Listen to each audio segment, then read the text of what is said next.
It's the Black Real Estate Dialogue. Tune in. Tune in. Tune in. Tune in. You just mentioned that a house, but you said 8 doors down sold for 2 point something million.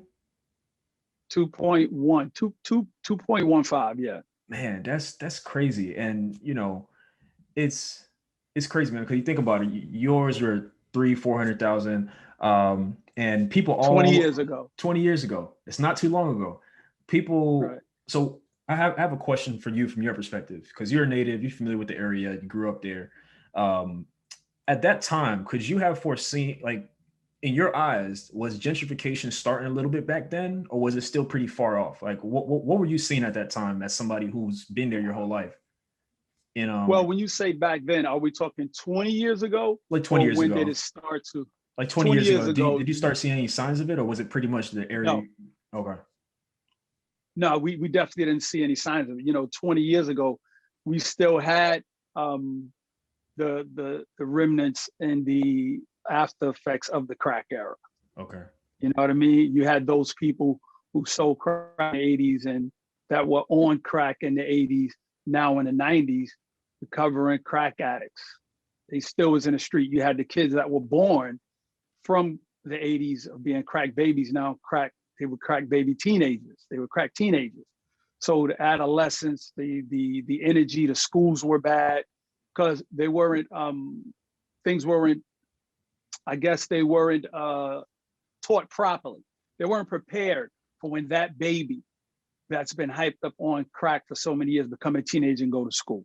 And that's when you had a lot of the ADD started becoming more and more popular. And they talk about it now in songs and now, but trust you me, it was nothing like back then. No, I mean, it was rough. Schools were totally different. The kids were different. The mindset was different. So the area was really bad, but you saw the change coming.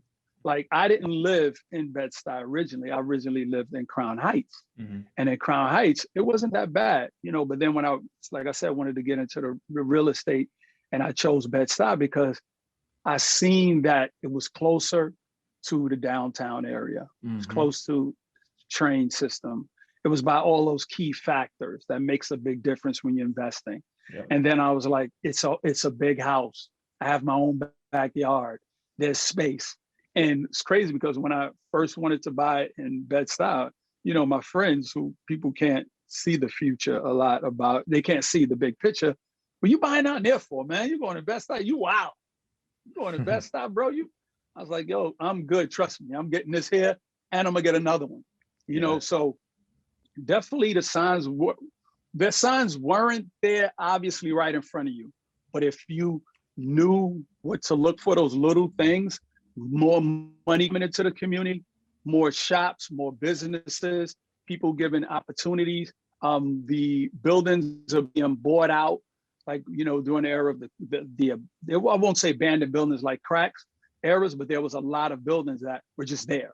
Even when I bought this building, there was 3 abandoned buildings on the block, but the word abandoned sounds bad. They were just, weren't habitable. Right. They weren't dilapidated, like burnt out windows, burnt out boards. They were well kept. It's just nobody lived there.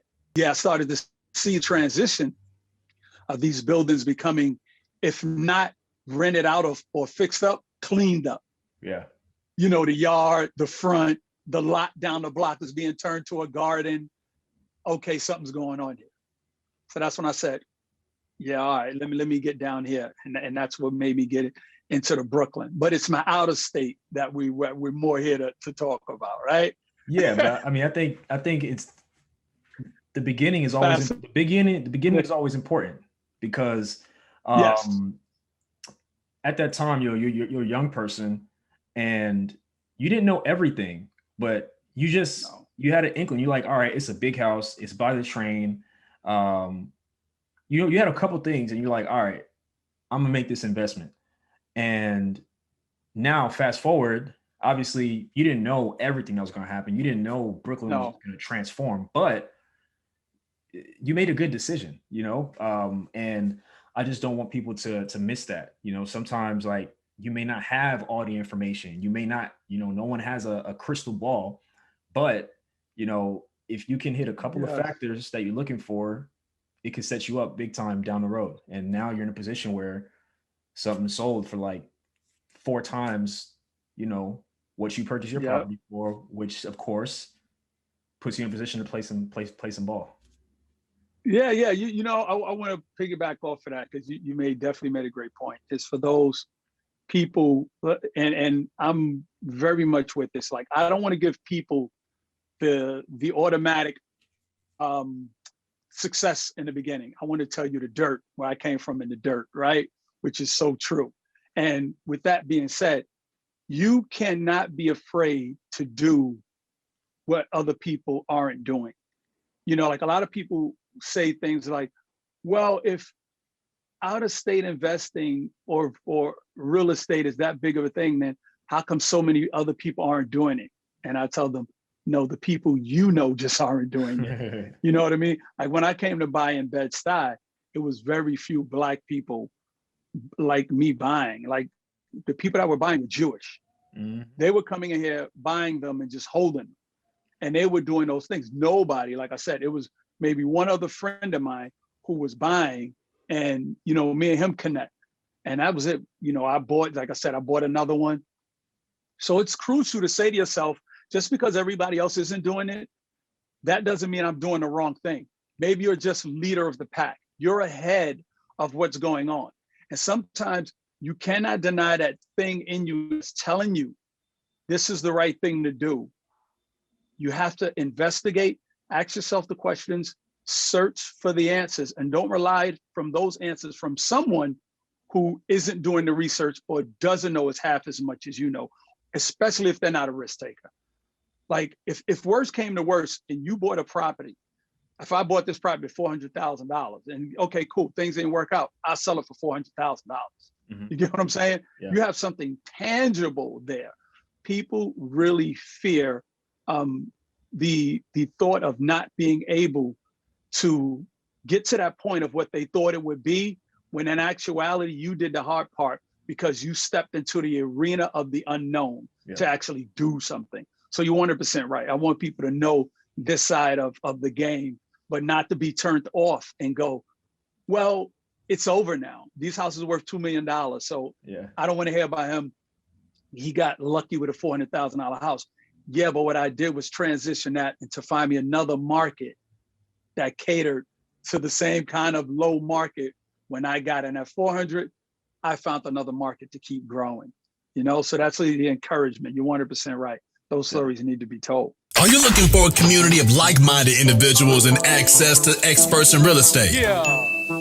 Are you interested in real estate but need more support and guidance? You know who it is? The Black Real Estate Dialogue presents the Real Estate Investing Community. No matter how much or how little real estate experience you have, we've created a community for you because your perspective is important.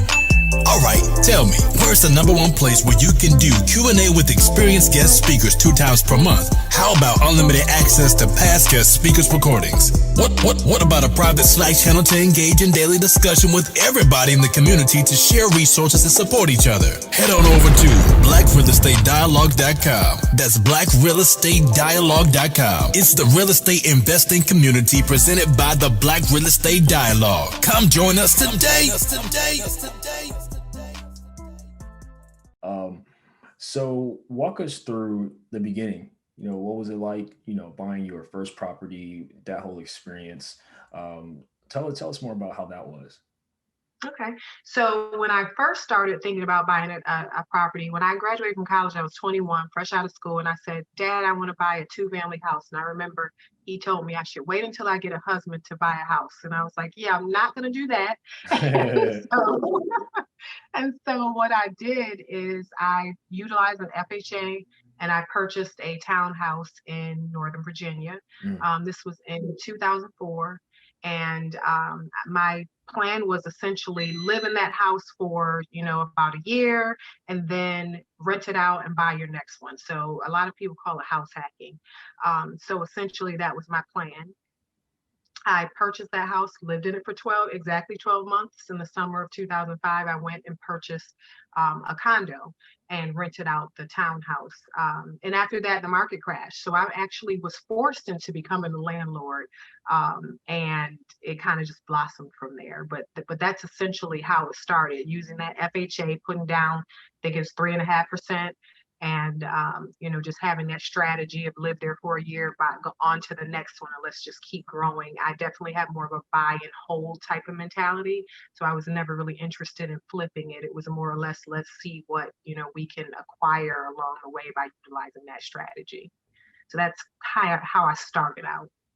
For sure. And you mentioned that also during that period of time, the market crashed. What was it like at that time, like for you, just having those properties and things probably seeming like it changed overnight? Yeah, it was crazy. So it was the best learning situation though. Like, like I said, I was very young at the time. I purchased the property. And at the time, like I bought my first townhouse. I think I spent $237 for it. Within a year, it went up to $350. I should have, in hindsight, I wish I would have sold it, but I held on to it and rented it out. And then, like I said, I bought the condo. I bought the condo for $240.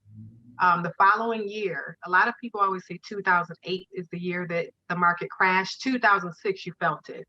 The following year, which was 2006, I went to try to sell it, and it was already down about 10, 15,000. At the time, nobody really thought it was going to crash in the way that it did. So I was kind of like, wait it out, and it'll go back up. By 2008, they were selling for like $60,000, $70,000. So a property that I spent around $250 for was essentially going for, that's peanuts compared to what I spent on, for it. And history, the market crash lasted, for quite some time before it actually rebounded. During that time, I did take advantage of buying, a couple other properties, and that's when I started to move more into the multifamily realm instead of single family properties. But it was definitely a crazy time. It was a crazy time when it was going before the market crash, because the moment that a property would go on the market, I'm talking like the first day, there would be like 20 contracts on it. People were bidding like $20,000 over asking. Like it was like bananas. And like I said, when it crashed, it crashed. Even the property that I said went up from 237 to 350 in 1 year, that went down to like 50, 60,000 too. So I mean, these properties dropped, and when they dropped, they dropped so much that it was scary. It was like, okay, when is this ever going to rebound? And what am I going to do with this property that I owe X amount on, and it's only worth, a third or a fourth of what, I paid for it. So it was a crazy time, but I learned so much from it. If something like that ever happens again, I'm like going all in. Yeah. That's what I learned. Go all in. I wish I would have gone and bought like 20 of those properties, back then. But at the time, like I said, I was very young and just wasn't thinking in that way. I was more fearful of it versus looking at the opportunity. For sure. Were you able to keep those properties at that time during the market crash? Yes. So during the market crash, I was able to keep it because, the rental market was still pretty strong. So I never had a problem renting it. Especially Northern Virginia is such a transient area. There's always people in and out. You have the military bases. My vacancy rate here was like pretty much zero. Like I never had a problem with vacancies. So I just decided to ride it out. I know a lot of people did like, short sales and things of that nature. I was more inclined to keep my credit right. So I never even thought about doing a short sale or trying to, just force a foreclosure. So I just held on to it, and I ended up, one of them I actually just sold in November. I'm doing a 1031 exchange with it, and I made 6 figures on it. So, if riding it out for me was the best option. Right. Because eventually it rebounds, and then you're building equity on it as you make payments and things of that nature. So, for me, I just rolled it out. I just rode the wave. Hi everyone, Sam here from the Black Real Estate Dialogue. Make sure to hit that notification bell and that subscribe button, and to visit us at blackrealestatedialogue.com.